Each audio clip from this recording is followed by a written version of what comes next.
applaudissements.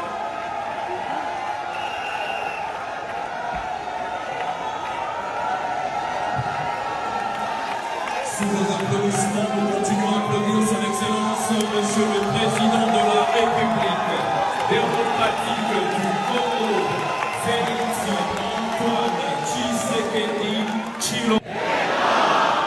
Fachipe!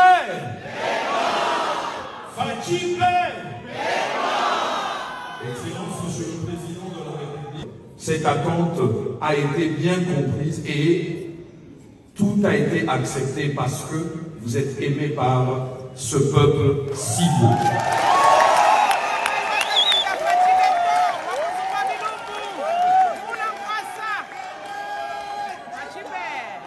Sans plus tarder, avec votre autorisation, Excellence Monsieur le Président de la République, je vous invite à prendre la parole. Voilà, d'abord, je tiens à m'excuser pour ce retard qui est vraiment pas dû à ma volonté. C'est simplement la situation de l'Est que j'étais en train de gérer. Depuis ce matin, comme vous le savez, le maître de cérémonie ne l'a pas très bien retransmis dans le message qu'il a donné au moment de nous inviter à observer une minute de silence. Mais ce matin, un camp de déplacés a été bombardé par les criminels qui nous agressent, ce régime barbare de Paul Kagame, qui ont tué, jusqu'ici, on dénombre 14 victimes et plusieurs blessés. Et parmi les 14 victimes, il y a des enfants qui, malheureusement, comme vous le savez, vivent déjà dans des conditions infrahumaines dans ces camps de déplacés. Mais le criminel auquel nous avons affaire n'a pas tenu compte de cela. Il poursuit son acharnement contre nos populations. Et malheureusement,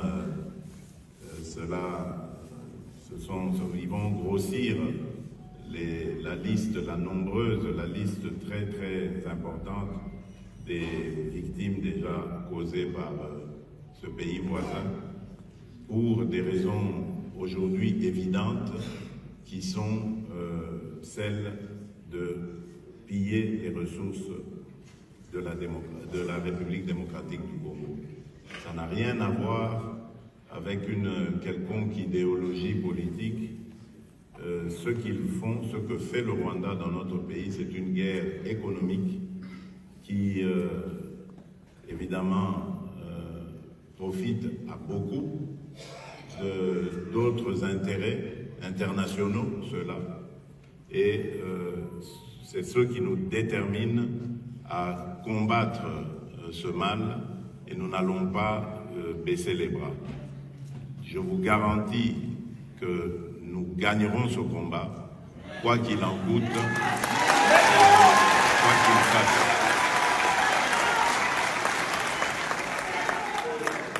C'est tout simplement parce que, contrairement à eux, nous n'étions pas préparés à ce combat. Notre armée, comme vous le savez, je l'ai hérité d'un régime qui a passé 18 ans et qui ne s'est pas du tout préoccupé de mettre en place une armée professionnelle et réellement républicaine.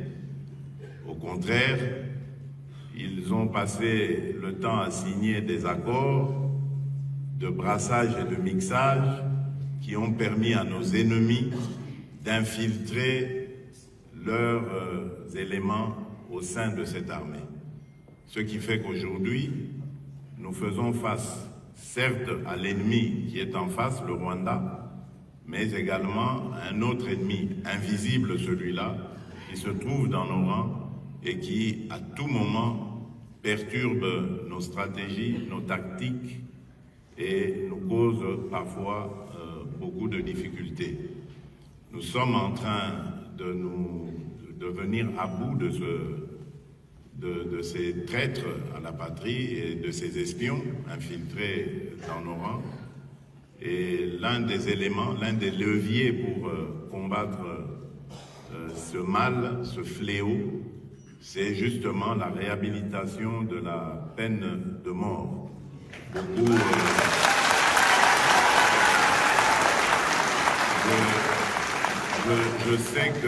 je sais que ça fait jaser beaucoup, mais lorsque nous expliquons à nos interlocuteurs des pays ayant aboli la peine de mort, nous leur disons que c'est simplement conjoncturel. Ce ne sera pas élargi à toutes les peines, mais c'est uniquement consacré aux traîtres qui nous causent des problèmes. Et si on a des leçons à nous donner, on n'a qu'à aller les donner plutôt de l'autre côté aux Rwandais qui sont en train de causer justement les dégâts que nous connaissons au sein de notre population. Ça fait 30 ans que ça dure, 30 ans que nous sommes infiltrés, 30 ans que nous sommes trahis. Il est temps de mettre fin à ce fléau. Et on n'a pas à nous juger parce que c'est nous qui sommes les victimes. C'est plutôt le bourreau qu'il faut condamner, celui qui est à la base de tous ces malheurs.